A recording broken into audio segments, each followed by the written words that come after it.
Alright, hello, I haven't done this in a while. Hopefully this is coming through okay.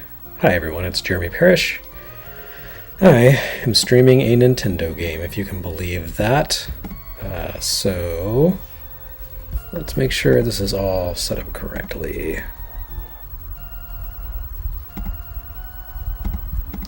Okay, well, it seems like everything's okay, but no one's actually watching, so who even knows?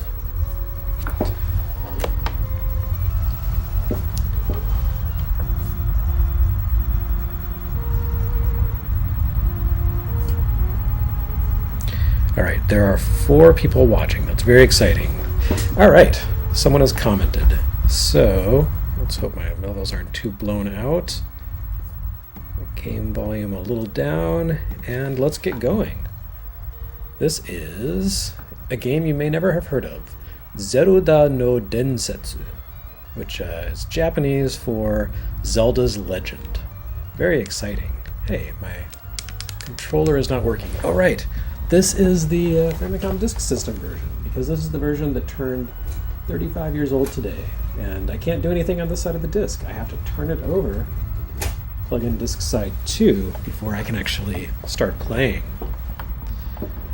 Dragon Quarter says, is this 3D Dot Game Heroes? No, it's a huge ripoff. Alright, so it's been a while since I have messed with this version of the game. Let's go into kill mode. Who shall we kill? We're going to go for the weakling. Whoever has the least hearts, they're going to die. I think that was NES Works. Look at that pathetic green Link. No. We'll get rid of NES Works here and finish up. Let's see. This is now Gin. Although Gintendo today is a lie. This is not a Gintendo, it is a Whiskey Tendo. What can you do? Alright. So hopefully, I'm still a little nervous. I've had so many technical issues with these PMP audio device. Okay, it looks like everything's set up and no one's complaining about noise. So here we are. Jin is jumping into the land of Hyrule, looking for drinks. That's right, we don't care about Princess Zelda, we're looking for the next cocktail bar. So maybe this is it, this speakeasy down here. I can't tell what he's saying, so he's probably saying like, this is a cocktail sword to put in your fruit as you drink a pina colada. I'm into it, old guy. Alright, that's a very shiny cocktail sword. Anyway, yeah, so I haven't done one of these in a very long time, but I just felt like celebrating a little bit of work progress today. I got to a point in a huge project that's been weighing on my head for quite a while, and signed off on it. So that's nice. And also, this episode is brought to you by the game Paprium, because I ordered a copy of Paprium from Watermelon like 4 years ago, and it finally shipped back in December and showed up, and I was like, wow, did I buy this?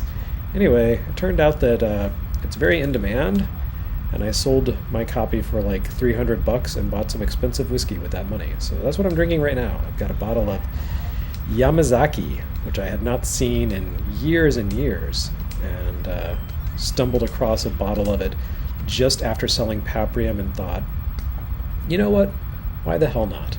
I remember when you could buy Yamazaki at a convenience store, just any old Lawson's in Japan, for like $30, and now it's like 3 or 4 times that. It's really ridiculous. Japanese whiskey is really hard to come by. Ah, that's what I wanted. Thank you for the precious bomb. Alright, so anyway, yeah, I've got some Yamazaki. I'll do the AMSR here. ASMR, yes. Listen to those ice cubes clinking. Well, that ice cube. Alright, so I don't want to go too fast on the Yamazaki, otherwise Link is going to have a sad, short adventure in Hyrule. But anyway, I'm gonna take this one pretty straightforward. I could wander around. I could go get some like health and stuff. Maybe I'll do that. Get a few extra heart containers. I've got the bombs. I might as well. but I won't go too far with it. I want to make some progress here, and I've only got like 50 minutes to stream tonight, 45 minutes. So, because this is, you know, impromptu. But I'm going to try to make this a Tuesday night thing going forward. We'll see. We'll see.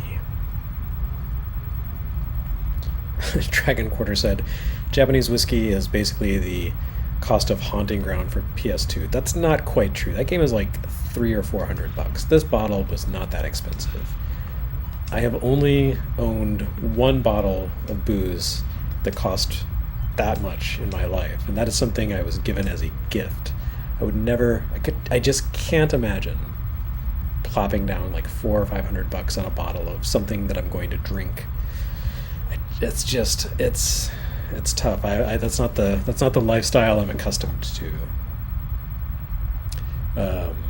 Oh, look, I could buy more bombs. Non-kako take. My Japanese literacy has just gone down the toilet. All I do now is watch anime, but I don't read it. I read the English captions, so... Oh.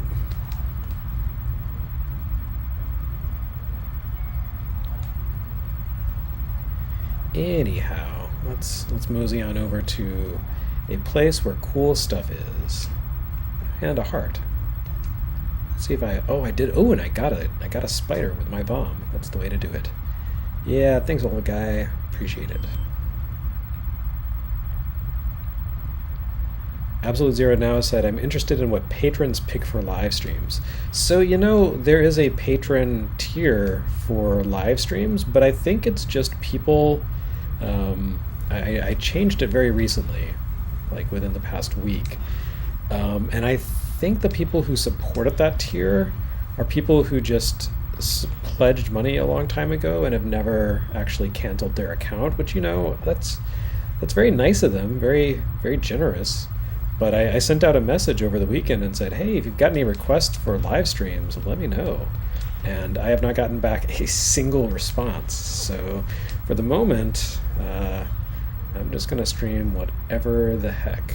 All right, one of these spaces up here has a heart. That's not it. I do not want to play your money-making game, sir. I would like to go up to your brother's hidden temple, however. Oh, no, that's a moblin. Oh, maybe that's a heart in the second quest. I think every time I play this, I make that mistake. This is actually the second time I've streamed this game. The first time on this channel, the first time was back on the 30th anniversary of Zelda. So, you know, that was 5 years ago. That was for US Gamer. Ah, this is important. So, yeah. So, I actually played all the way through the entire damn game in one sitting that time. I do not have free time in my life for that kind of nonsense anymore. So, you're just going to have to settle for me playing for like 45 minutes. Trying to remember where stuff is. Whoa, the speakers on this TV are really good. That bomb sounded beefy.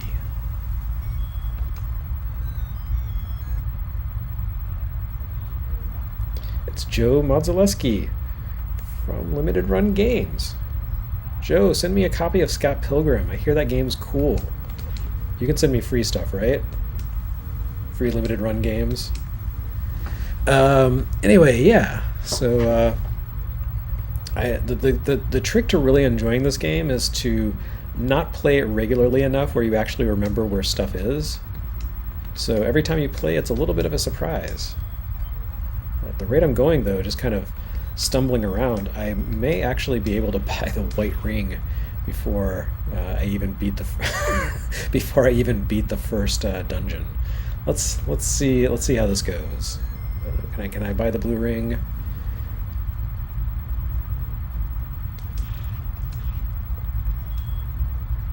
I'm racking up the cash. Wow, it's very impressive. And the great thing about this game is, you know, there's no king who's going to steal half my golds when I die. So even if I fumble it, I'll become very strong soon. Well, very durable.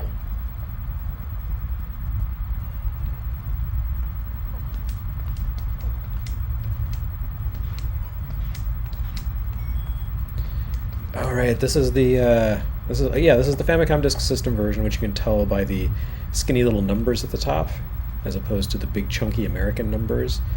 I don't want to go with that shop. Yeah, so what was I saying?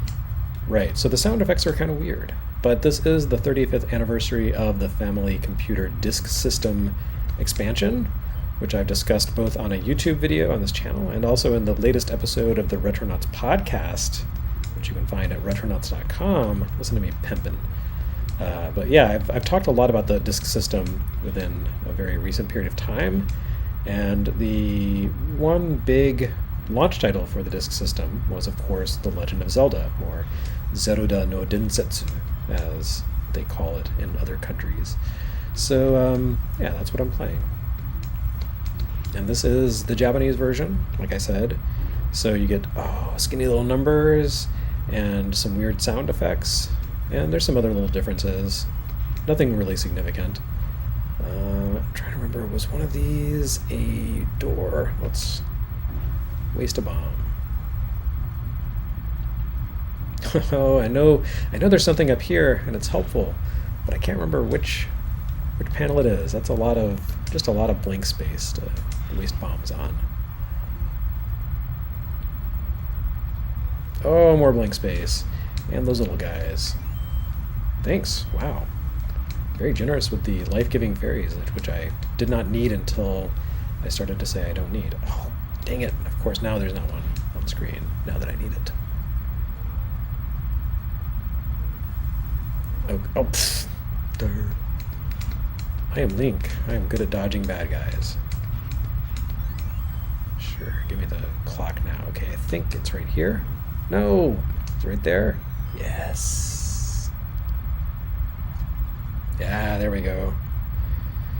So in the comment thread, Dragon Quarter says, I've never done Second Quest. Second Quest, you know, that is one of those life-changing experiences. If you can actually beat the second quest, you are an impressive human being. And I say this as someone who has beaten the second quest, but with a caveat that I did that when I was a child. I was a teenager, and I had free time and a lot of perseverance. I have gone back to the second quest in the years since, and was quickly reminded that, wow, this game is extremely unfriendly, and I don't want to do this. Because the second quest, you know, it changes the locations of things, it changes some of the mechanics, like the Stalfos skeletons will now shoot swords at you, throw swords. It's terrible. They're the worst. The rule of fairies is they only appear when you don't need them. Yeah, so it's really, really just super harsh. Maybe I should go get a candle. Yeah, okay. So I took a diversion on the way to acquiring the blue ring. Anyway, the second quest, like the real hateful part of the second quest is that, what is the real hateful part? Boy, what was I saying? The hateful part is that, oh right, there are one-way passages. So you're in all these dungeons. You know, the dungeons can be tricky as it is, but in the second quest, the dungeons typically have these one-way passages where you go in and you press through a wall. There are invisible walls or invisible passages you have to go through, and then you can't go back. So it's really easy to go one direction and think, oh, good, I'm making progress. There we go. Oh, that's not money. It is a good shield, though. Do I want a good shield? Nah, I'll take my lumps. Anyway, those one-way passages are really, really discouraging, because you can make it really far into a dungeon, fight through these horrible mobs of enemies, and find yourself basically back at the start. I think there's one in the final dungeon that's just like incredibly uncool. But, you know, in order to be able to make progress through the final dungeon, you also have to make use of the invisible passages. So they get you one way or the other. I can't remember if the bush I burn is on this screen or the next. Ah, there it is, yeah. That muscle memory. Oh, mina na naisho desu, etc. Mina ni naisho dayo. Alright, I can talk like a moblin now.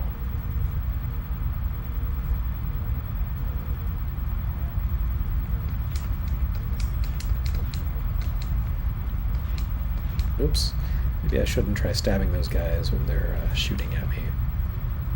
Oh, there should be a hidden bush there, you know? Hidden entrance. Oh well.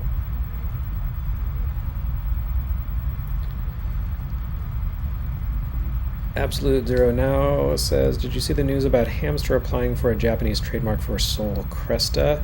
I did not, but I have no connection with the Cresta series. Oh, here's a difference in the Famicom Disk System version. Look at that load time.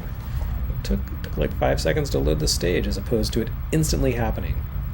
Very sad, very tragic. So this being the first quest, this dungeon is full of very, very sad little bad guys who can barely do anything.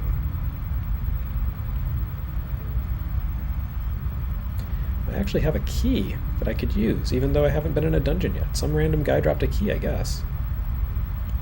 But that's okay. I'll stab these skeletons first. Even though really piercing weapons are not what you should be using against a skeleton. You should use a blunt object, a crushing club, or some other sort of instrument that can smash their bones as opposed to passing through their ribcage. That's Vagrant Story science for you right there.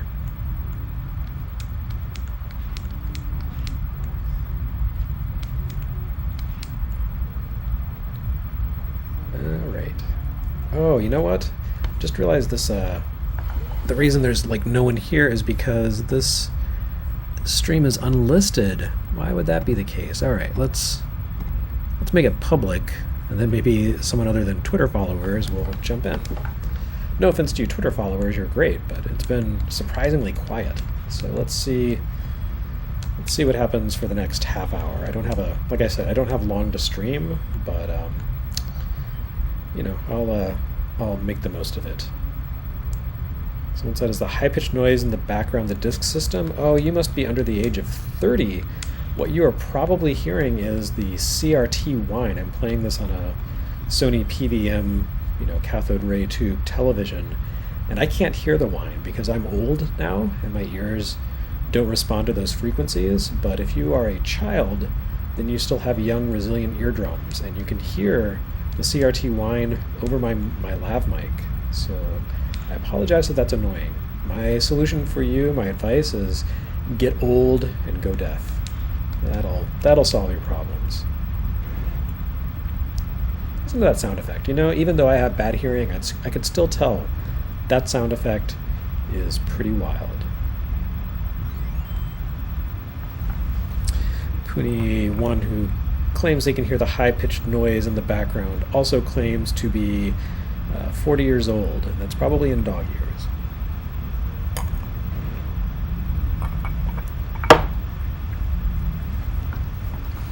Me, I'm just going to keep enjoying my Yamazaki. I will be on brand in the future, but tonight just seemed like a celebratory, expensive whiskey kind of night. I had forgotten before I picked up this bottle just how much I like Japanese whiskey. Like, I don't really drink a lot of whiskey. It's kind of like, I don't know, it's fine. Japanese whiskey is a different animal, and it's so hard to find now, the good stuff.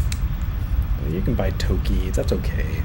But the really, like, the good stuff that used to be $40, $50, $60 a bottle is now, like, $120, $150, $200. Really sucks. And people need to forget that you ever discovered Japanese whiskey so I can buy it cheaply again. So this is a sometimes food.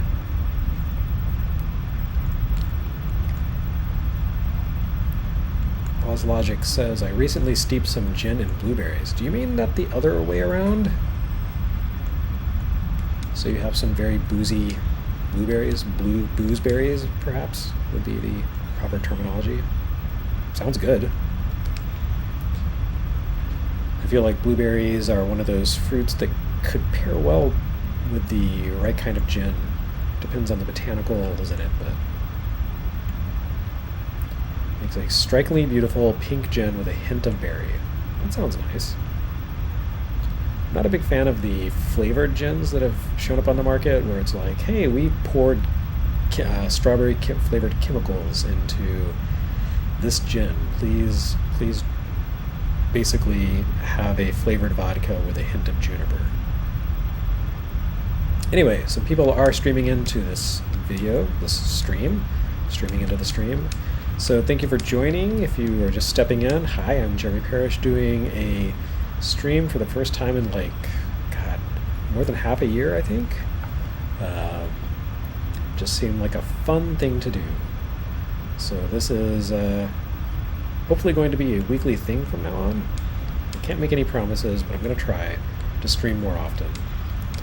And I thought I'd kick things off with a familiar game in a kind of weird variant. This is the Japanese version of Zelda, The Legend of Zelda, which turns 35 this week, along with the device that it runs on, the Famicom Family Computer Disk System. So you can listen to these weird sound effects. Listen to those guys. Whoa, he sounds like Aquamintus has gas. Not good, dude. Lay off the chili dogs. Don't eat a Sonic diet. It's only for hedgehogs. Alright, so I've put that sad dragon out of its misery, and I have claimed a Chunk O Triforce.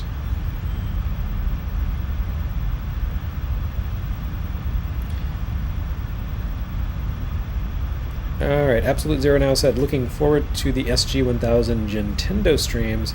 Yeah, I could see that happening. The problem with SG-1000 is that the games are fun for like 10 minutes. So I wouldn't be able to do streams from cartridge. I'd have to load off, the jailbreak bootleg, the jailbreak of a Analog NT Mini or something, and that's fine. I can do that. But I'd be jumping around games a lot, and you would see indisputable evidence of piracy, even though all of those damn games are upstairs in my photo studio right now for the videos and the book. Alright, so I have a bow and arrow and I have a bow and a boomerang, and the fishman is angry at me for some reason. I didn't even do anything to him, her, I don't know. It's definitely, this is a long way from the sexy fish prince in Breath of the Wild. This is just a squat, ugly looking fish deck guy belching fire at me. Alright, that guy needs to die, and then I need to go get the sword. I should have gotten the sword before I went to the dungeon. I'm doing this so inefficiently. Alright, I managed to avoid dying there. So the old man will give me a cool sword. Okay, someone said the game audio is really low, so I'm pushing that up a little bit so you can hear the hideous sound effects. Hopefully you guys can hear the game audio better. See, the early audience wasn't complaining about things, but then I open it up to the public and everyone is a critic. I see how it goes. Anyway, yeah, I'm not going to be streaming a super long time, maybe another 20-25 minutes. I don't have a lot of free time this evening. I've got to go make dinner, do those adult things. It's really boring. But thanks to those of you who are jumping in to watch a little bit of Zelda. Watch me walking back and forth along these rocky passages where nothing really happens except boulders falling. This was the pinnacle of excitement 35 years ago. I remember I never actually owned Zelda back in the day, because by the time I actually got an NES, this game was kind of old news. And also, I was just intimidated by the gold cartridge. It just felt like it was too fancy for me. I felt like I wasn't allowed to own a game in a cold box with a cutout window and a gold cartridge. It was just, wow. It was a never-ending adventure, the guy in the commercial said. There was the dude who was screaming about Gleox. It was too much. But I did play this at friends' houses.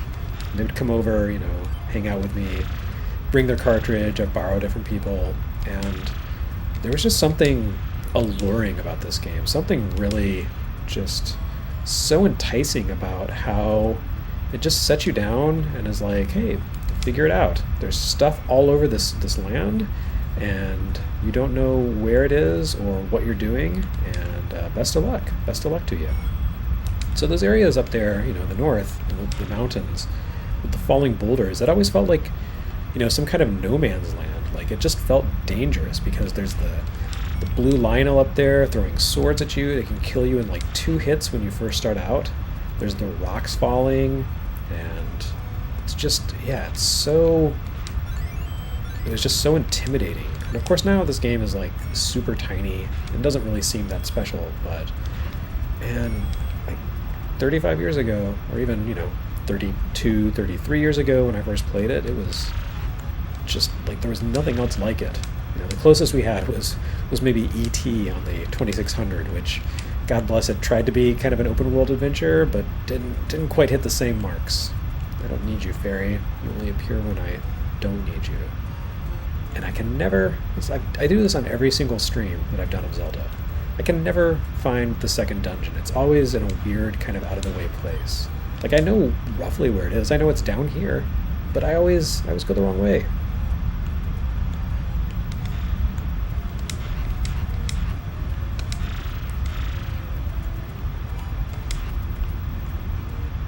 All right.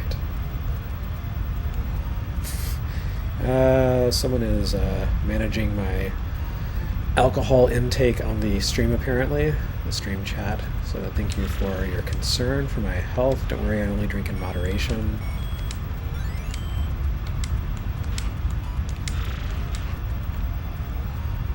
Wow, the conversation's going faster than I can follow at this point. Alas.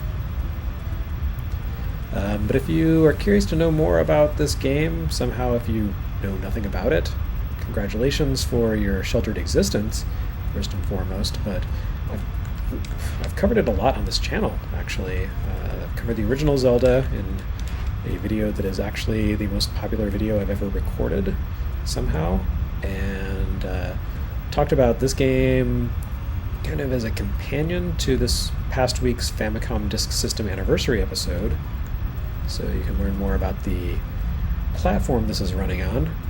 Ah, there we go. Alright. I knew it was around here somewhere.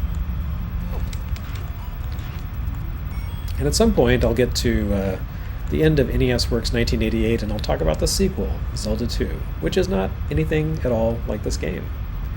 And, you know, there's Super NES Works 1992 at some point, and I'll talk about A Link to the Past. There's just so many Zeldas. Alright, this is a very dark and ugly dungeon. Look at that color palette. It's just like burnt orange and blue. Ganon really needs to talk to his interior decorator.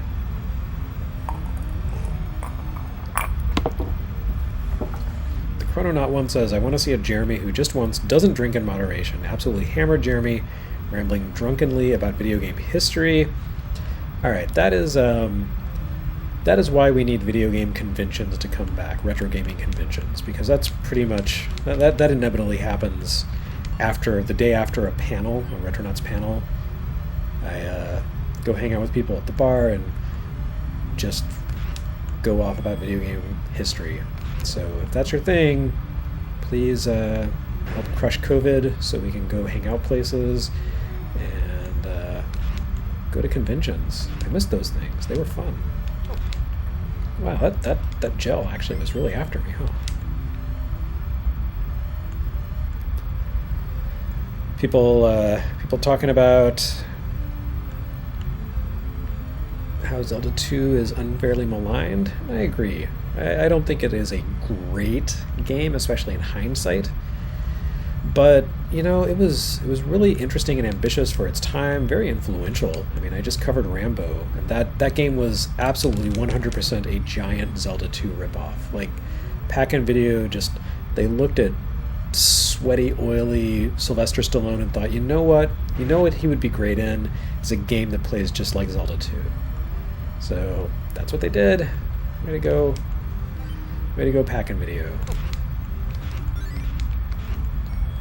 Not doing a great job of dodging these snakes, but in fairness to me, I'm very old now. Whoa, man, I'm never going to get used to those sound effects.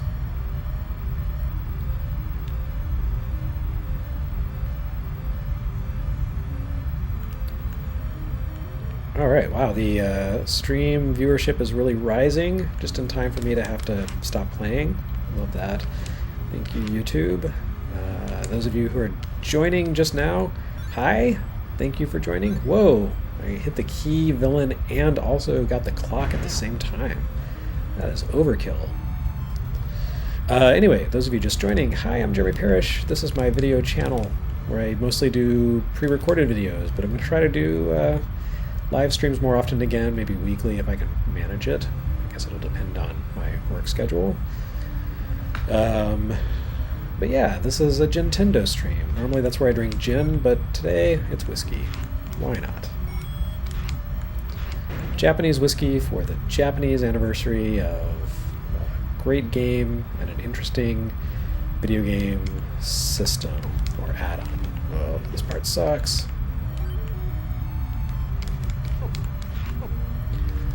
I love how I went to the trouble of getting the standard boomerang, and now already I've got the magical fingernail clipping. So I can gross people out by throwing fingernail clippings at them.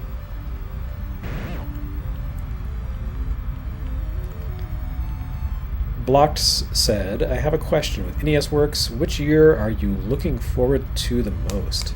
Man, that's great. There's some great stuff in 88 and some great stuff in 89, but actually, if you are subscribed to the Limited Run Games podcast, which has been kind of defunct for a while, I just posted a new episode this afternoon with Brian Lee O'Malley, the creator of Scott Pilgrim, and we kind of talked for like way too long about Clash at Demon Head, but I think we both kind of came to an agreement, maybe this was off the recording, but that 1990 might have been peak NES. Like that was a great year for video games.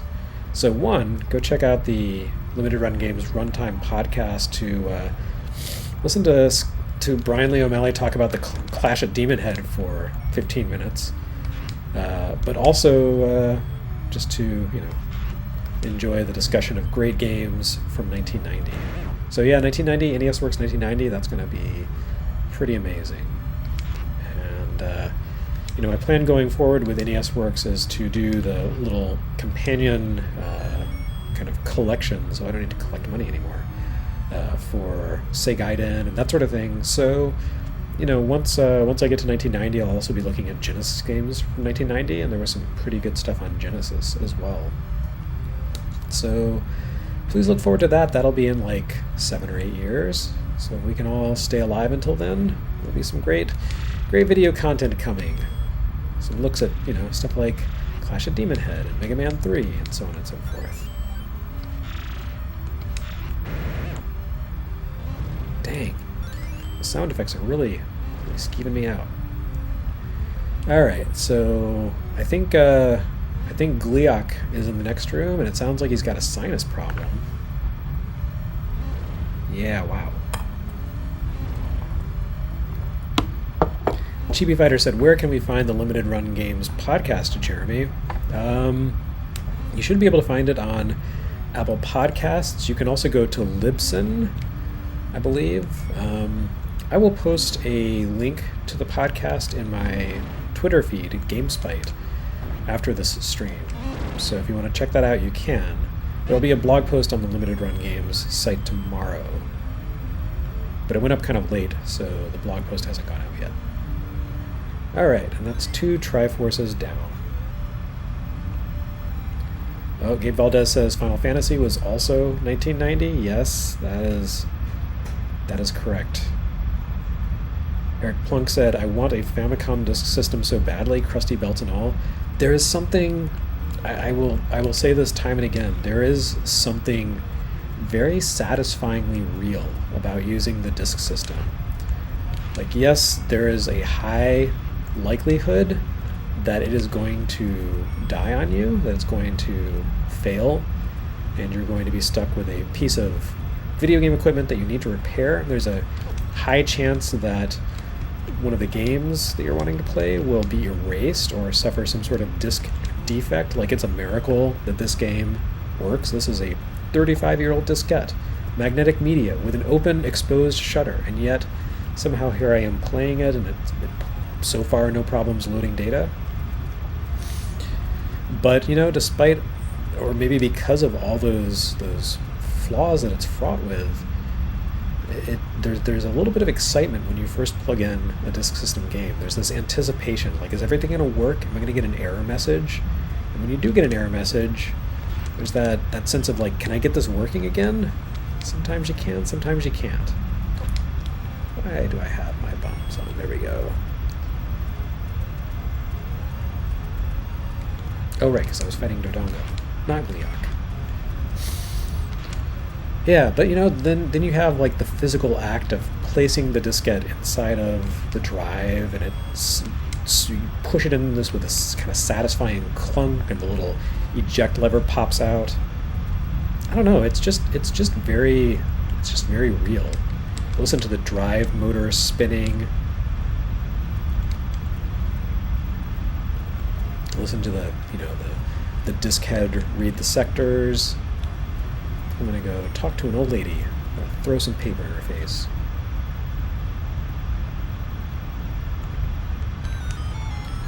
But I don't want to spend my money on that young lady, old lady, I guess. I'm going to go buy me a ring. If I can remember exactly where it is. It's in here, hereabouts, somewhere. Okay, I'm on the right track.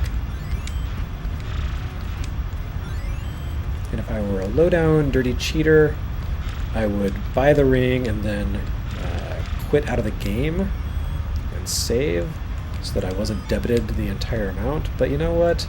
Link is an honest citizen. What good is it to save the people of Hyrule if you're cheating them out of their living? So, Link is a good citizen. He's paying the full amount. He's also able to absorb, more damage, twice as much damage. So, I feel like it's a fair investment.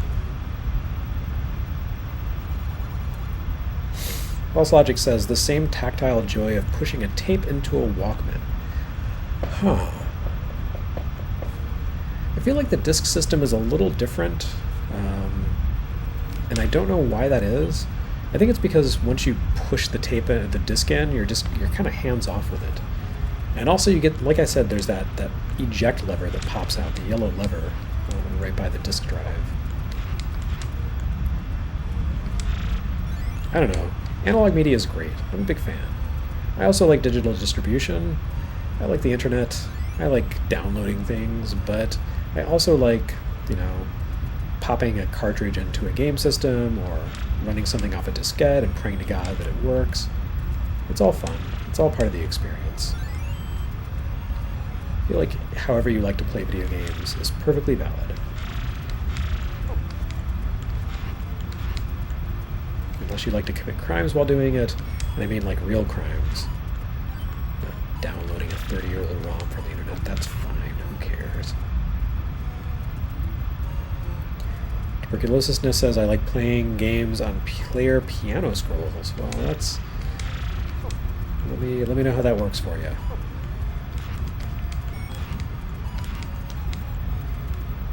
Let's see, is this the Lost Woods, or is that one screen over? Okay, this is the Lost Woods.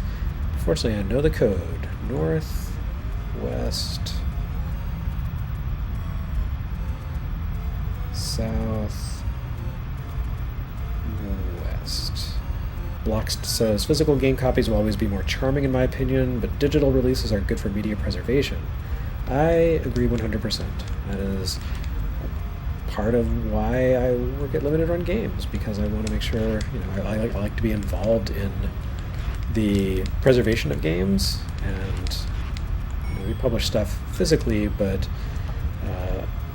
the great thing about most of those games is they are also available digitally, so you have the option, there's two different ways to play.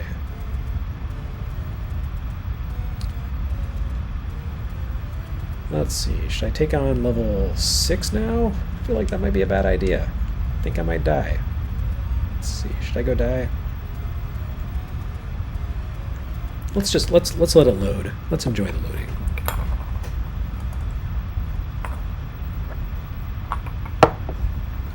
Gabe Valdez, I did see your thank you, and you are welcome. I'm glad you enjoy the content we create at Retronauts and here. Thank you for listening and watching. Wow, there's quite a crowd forming, and I feel bad because I'm going to end this stream in like 10 minutes. Sorry, it was just kind of an impromptu thing, and I don't have a long time to stream. But you know, even like 45 minutes of Zelda is still, you know, that's 45 minutes of a great game that you enjoy playing, or that I enjoy playing. I don't know if we should be friends if you don't enjoy playing it. Oh, I can get the bracelet up here, right? Yes, we can be friends even if you don't like Zelda. It's fine. It's just video games, you know? You are all awake now. Wake up. Okay, that's where it was.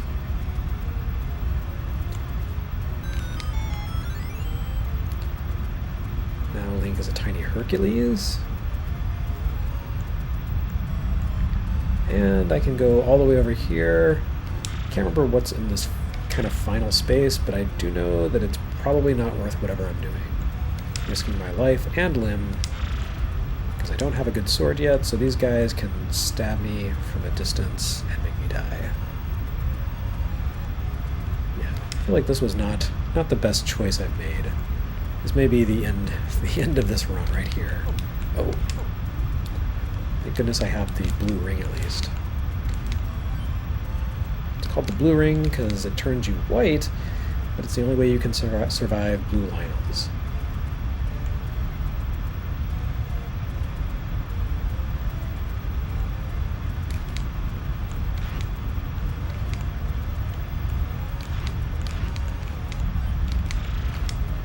I, sir, can also fling a sword. You know, I want to say there's like a place I can bomb here, but then I feel like I always think that, and then I waste a bunch of bombs, and there's not actually anything I can bomb there. So instead, I'm going to get the heck out of Dodge. Isn't one of these... Oh, maybe I can't. Maybe I'm thinking of something else. What am I even doing? What am I doing in my life? I've forgotten how to Zelda.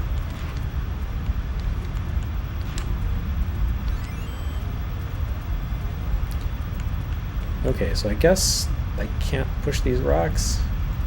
You know what? I never come up over to this area for a reason, because it sucks. Everything wants to kill me, and they're really good at it. There's nothing to do.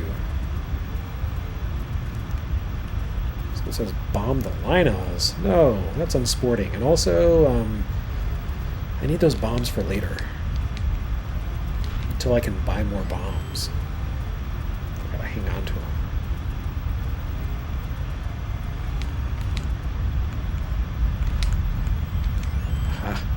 For once, a fairy appears when I need her, as opposed to when I don't. That's the secret of beating Lionels. Get a clock.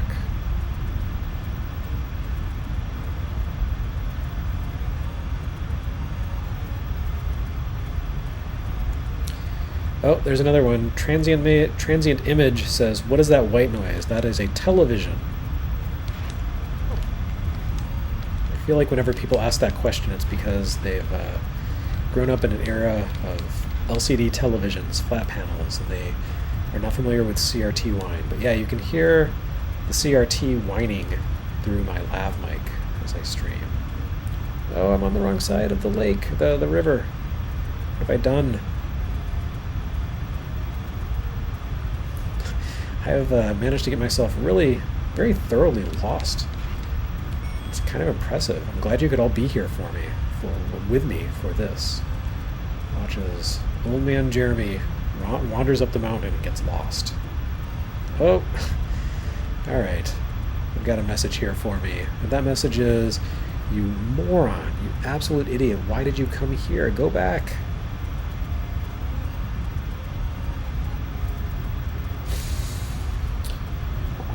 Bjorn Ing Frosted said, "Any hopes and dreams for the 35th anniversary celebrations, Jeremy?" Well, I mean, we got Skyward Sword HD, so I guess that's as good as it's getting. And they've said, no Breath of the Wild sequel until 2022. So that'll be a Switch Pro launch game. So no, I'm just happy to be able to play this old version of The Legend of Zelda. It's great. Oh, and I should watch what I'm doing.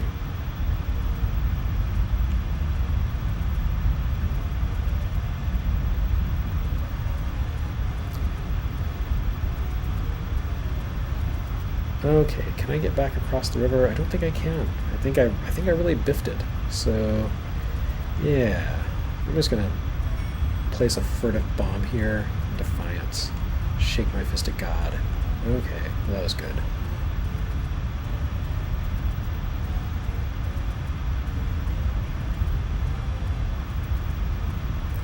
I'm sure those of you who have memorized this corner of the game map are watching me walk past all kinds of cool places to drop bombs and find secret stuff and saying, that absolute idiot, what is he doing?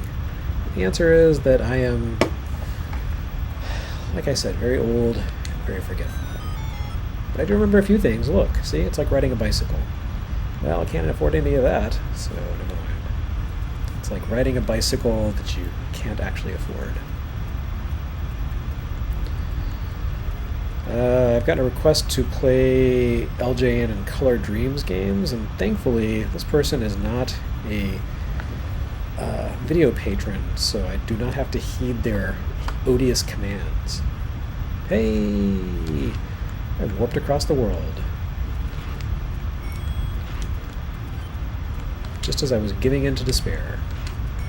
Alright, so at this point I should trudge over to level 3, which is way over on the other side of the world. Actually, it's not that far away.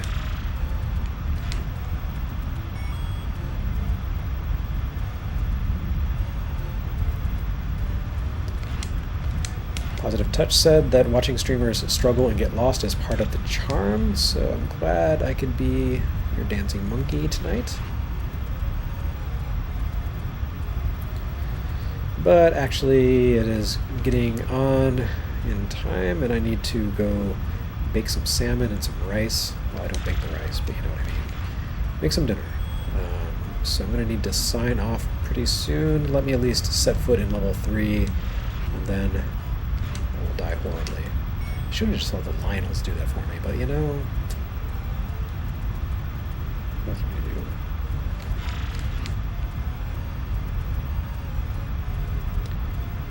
Alright, so I made it to level 3 with a white ring and the special sword, the white sword, so I'm doing okay. So thanks everyone for watching this impromptu The Legend of Zelda stream. Glad you came along and you watched for a while. I didn't have a lot of dropouts and no one was cursing at me that I could see, so that's great. Miso Cray said, can I ask what system you're playing on? Yeah, I'm playing this on the Famicom Disk System attached to an NT Mini Noir. So that's why it looks crispy and delicious, because it's on a high quality FPGA system, yeah. But it is the actual Zelda disc on actual disk system hardware, so it's the best of every possible world. High video quality, but also extremely fragile media. It's prone to break any moment. Anyway, I'm gonna let Link die here. Maybe someday I'll come back to this game file and play some more of it. But I'm gonna try, like I said, to stream again on a weekly basis. So hopefully I'll be back streaming again next Tuesday. Thanks to those of you who joined to watch me murder Link. Just standing there dying. It's great. This is the Zelda 35th anniversary death stream, Gintendo. Hope you enjoyed it, and thanks again for watching. See you, fingers crossed, next week. Whoa, how about the sound effects? Alright, I'm gonna save. Oh, can't just... Do I have to turn the disc over? No, it's reading. Okay. Alright. Here we go. Save. Save. It just keeps roaring away. All right, there we go. Okay. No, it's still going. That is not as good as a lithium battery. Lithium batteries, they're instant. Okay. There we go. So thanks again, everyone. See you next time, whenever that may be. Good night.